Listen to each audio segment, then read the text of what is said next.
Today is June 14th, 2016. It's my mother's birthday. That's Maryilyn Mosby, state attorney for Baltimore City. She has mail that she received from me, and I got it back today.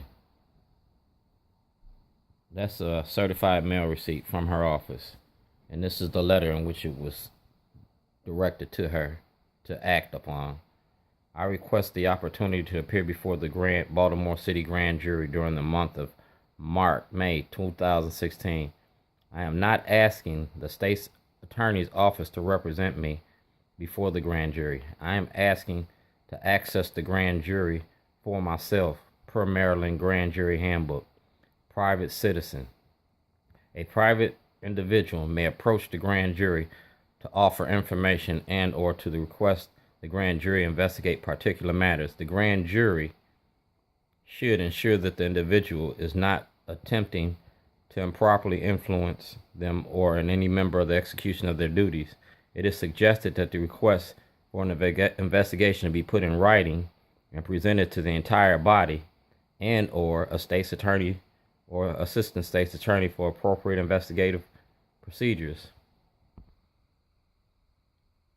I asked Brian Frosh, Attorney General, to investigate the false imprisonment on February of 2011. I also asked him to investigate my illegal incarceration and the theft of my property.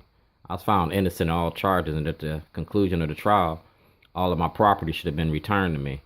Brian Frosh, State's Attorney Mosby, the Comptroller Francott need to have a full investigation concerning my case.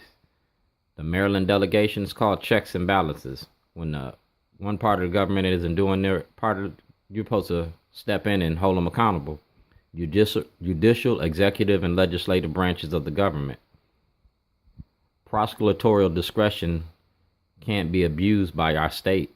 So you can't refuse to give me access to grand jury. You can't refuse to defend me. And Mr. Corey McCray, if you're an elected official, it's your job as an elected official to defend my rights under the Constitution. So do your job or lose your job, but I'm going to do whatever I got to do to get my property back, get my life back. And if I got to go to jail to do it, I guess that's what I'm going to do. But I'm going to have a jury of 12 tell me that I did something wrong. I'm good in the courtroom. Public accommodations protects me.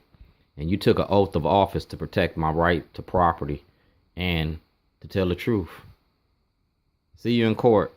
See you in the streets. This camera gonna be in your face asking the same questions.